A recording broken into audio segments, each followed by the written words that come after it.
Welcome to Caseback Watches, my name is Tim and in this episode I'd like to answer your questions. And I've announced this video in one of my last videos about two-tone watches, and there I encouraged you to send me your wrist shots, your two-tone watches on the wrist via email and Instagram. And I think 50 to 60 people followed that and sent me marvelous watches, marvelous images. So thank you very much for your participation.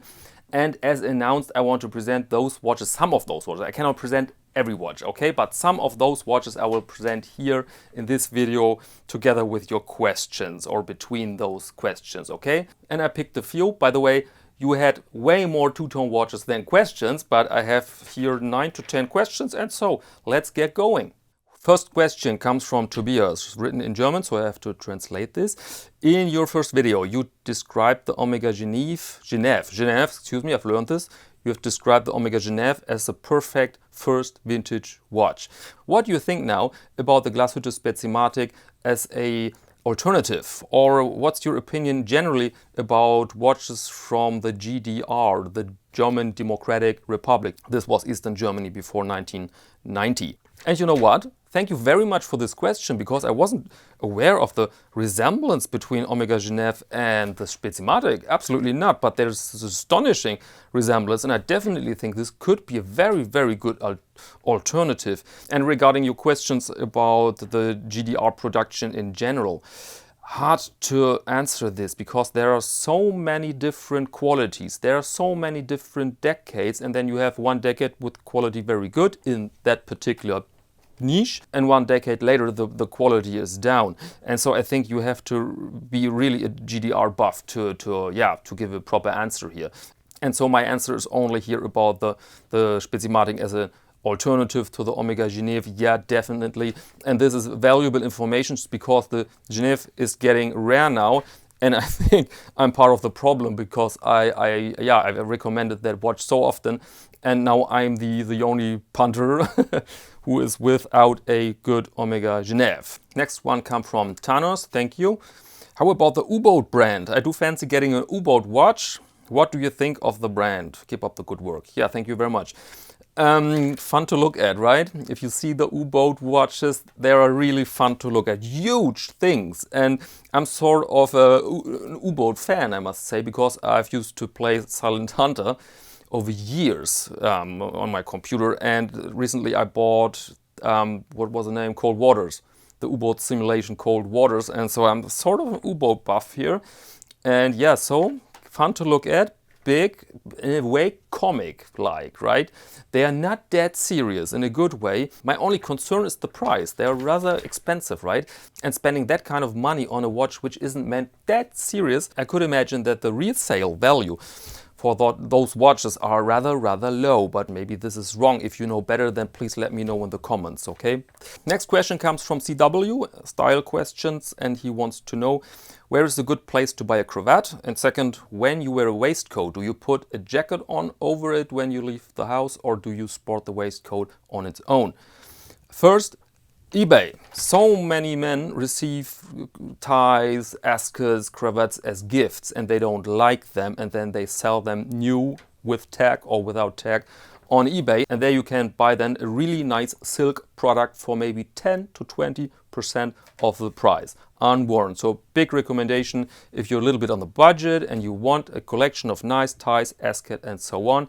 Check eBay, great source for that. Second part of the question, the answer is clear, no. I try to not do this, or I do not do this, wearing a waistcoat or vest outside, only with shirt, without a jacket, because I don't like the look, to be frank. It looks like you were in a costume, like you were pretending something, that you are the smartest hipster in your neighborhood, and so I prefer waistcoats when I'm sitting here and I feel, oh, it's a little chilly, or I am outside and it's rather cold. Yeah, that's, I think, the main reason. I don't wear waistcoats so much in summertime, only in the house when it's a little bit chilly here.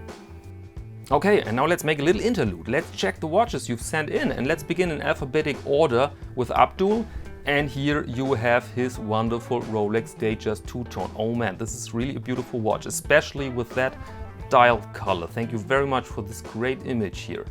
Next watch is Alex. Alex sent this picture of his Rolex Sky Dweller two-tone quarantine. He is desk diving right now. We all hope that this will end soon. Thank you very much for this image. Amit sent this Oris pointed date. Wonderful watch. I love Oris, especially from this period. This is a 90s watch and I've owned this watch once. Very, very crazy that I've sold it, but I think I have too many watches. But overall, beautiful dial with a lot of textures and details. Wonderful piece. And so thank you very much for sending this in. And the next watch comes from Benjamin. Oh, what's this? What do you want to tell us with that image? Ah, there it is. There's the G-Shock. I don't know if this counts as two-tone, to be frank, but crazy image. I see there a GeForce computer part there. So I think he is a gamer. Thank you very much for this image. Next image comes from David. A Tudor Black Bay two-tone on an NATO in front of what kind of wallpaper is this? I think it's wallpaper. So thank you very much for this image. Next image comes from Duncan, and here another Tudor two-tone chronograph. Thank you very much for this image. Great watch, absolutely great watch. And this watch here is from Graham, Victorinox Maverick. I've mentioned that watch in the video, and Graham wrote me, once you get over the quartz elephant on the room, you find yourself with an accurate timepiece with a stunning dial and exceptional build quality. And I agree to that. So thank you very much for this image. And now let's continue with your questions. Okay, next question is Kitano67. Do you think there is any common reason behind TGV and archieluxury reducing or quitting their YouTube channels? Oh, yeah, minefield. No, yes, a bit. Money could be involved. Let's speak briefly about Archie, about Paul. I think he is, basically the guy is broke despite his tax. But there's another thing, there's this amount of negativity in the comments. Man, check the comments under archieluxury's video. He makes fun with that and he tells you then, put some nasty comments in the below. And then people do this and you can spot very easy if there is a funny nasty comment meant as some sort of rough fun, or if there is really something nasty. And I think the sheer amount of the nastiness under his comments is wearing the guy out. I think he needs a break. And the second money, to be frank, if you have 60,000 subscribers and you do it full time, you have kids, you have bills, you have everything, maybe 60,000 subscribers are not enough. For me, it's a miracle how he could survive this 10 years or so now without big side deals. He has the fridge, but I think the fridge is not enough. And TGV, I think TGV told the audience the real reasons in one of his last videos. He spoke there about the Watchbox contract, which is expired apparently, and so no longer together with Watchbox, which of course is a great resource for him and a great income, maybe, speculation. And the second reason he told is that something like, if you want to make really money on YouTube, then you need millions of subscribers. And the Urban Gentry channel is a really, really big channel, but far away from millions of subscribers. And maybe he thinks about what if he could put all the effort and work into another business. Maybe this would be better for a decent lifestyle, and this I could imagine that, but again, this is pure speculation. Next question comes from Luca. I was thinking of something just this morning. This is very good. At some mornings I think absolutely nothing. When you shoot your videos, you are virtually talking to thousands of people, but physically you sit there in your room alone looking at the camera. What are you thinking when you shoot your videos? Are you visualizing a large crowd or a single interlocutor, I think is the pronunciation? Or are you just able to talk to a camera as if it were a real person? No, I don't feel alone. I don't feel that this is only a camera, but I don't visualize crowds. I think it's a little bit like playing in front of a real crowd. As a jazz musician, I played for, I think the biggest crowd was 1,000 people, around 1,000 people, and you can't see them. This would be intimidating, I think, but there are lightings, there are floodlights pointing at you, and so you see darkness and light. You're blinded, you're completely blinded. You see the front row, you see mother. Now, that was a joke, but you see there some faces you are familiar with maybe, because there are the people who really like your band and they attend your concerts more often than others. And so you play a little bit for that front row, and for the noise and the feeling of all those other people. And you don't feel alone, you don't feel intimidated. It's between those extremes.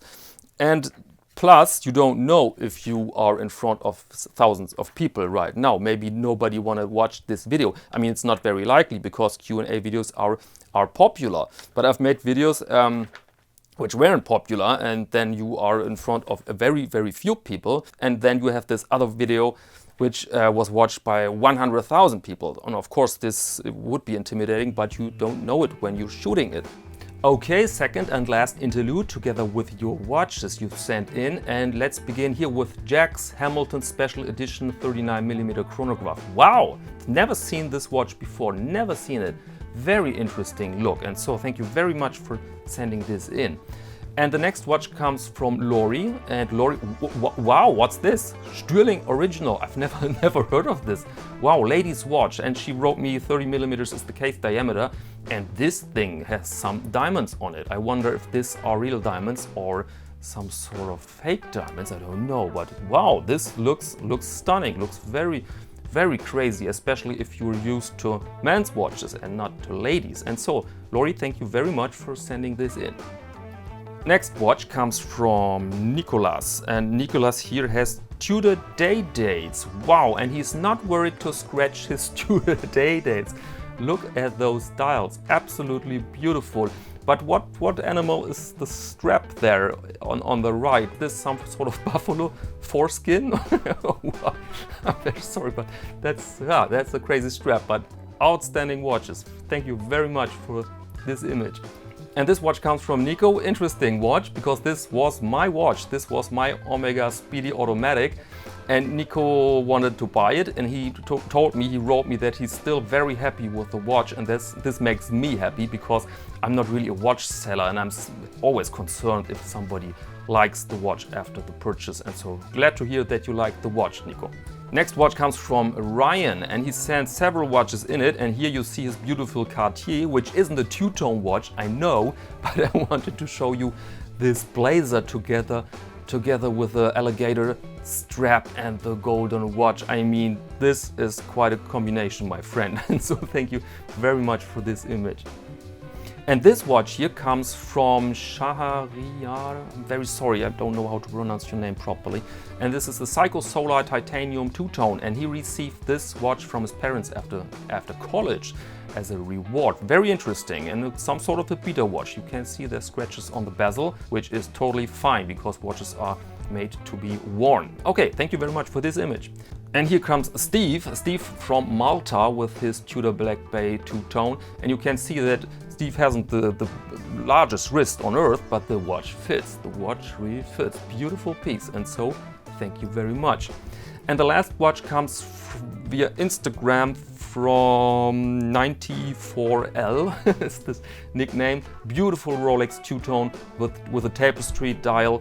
And this is a Smith's rivet bracelet he wrote me. So he switched the bracelets, and that fits. Pretty good look, I must say, pretty good look.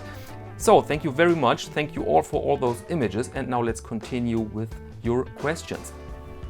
Michael Bedford asks, as a man who's interested in fashion, you will know that fashion has a very ephemeral relationship with green. Leaving aside hiking camping association is pretty much a no-no, and most women won't touch it. Do you think the green watch thing will run its course and then will be shunned for another 25 years or so? I noticed Rolex is dropping the Hulk. Good example here. And I think most people bought the Hulk not because of the green, but because it's another color. It's just another color. It's just another variety. It's just something special. But every time I see a Hulk, I think, this is not the best looking Rolex, to be frank. But of course, if you own one and you're happy with it, then so be it. But at the end, I think green watches are fashion, type of fashion. And I mean, every fashion has its heydays and then it vanishes. And I think this is the same thing with the green watch. Abdul has the next question. What do you think is the most appealing complication for the eye? I think remontoire. Everybody knows what a remontoire is? I didn't. I had to Google this. Remontoire. Remontoire. Remontoire means first, if you have a pocket watch and you can wind the pocket watch with the crown, which is basic nowadays, but back then it was some sort of advanced. And then they said, this is my remontoire pocket watch. Or the complication he refers to is the remontoire d'égalité.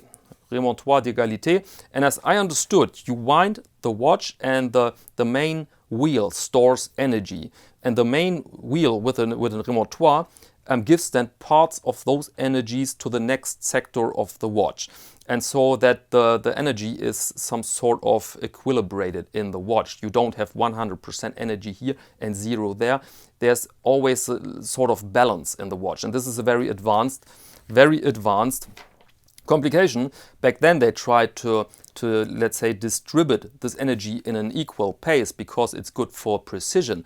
But with modern movements this is not longer necessary, and so Caseback Tim didn't know what the hell is a remontoire. Now I do. This was tough to explain. I think there are some cuts in this segment of the video right now.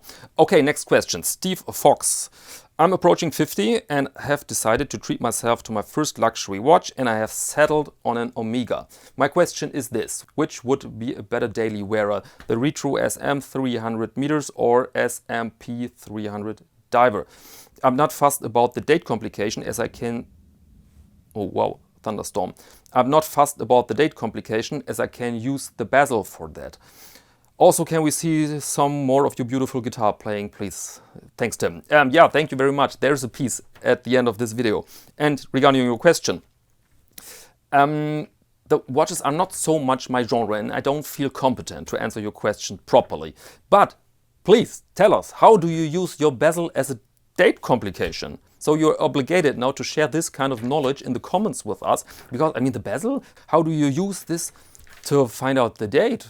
And maybe one other guy is so kind and answers Steve's question in the comments. What is the better watch for him here? Okay, let's carry on.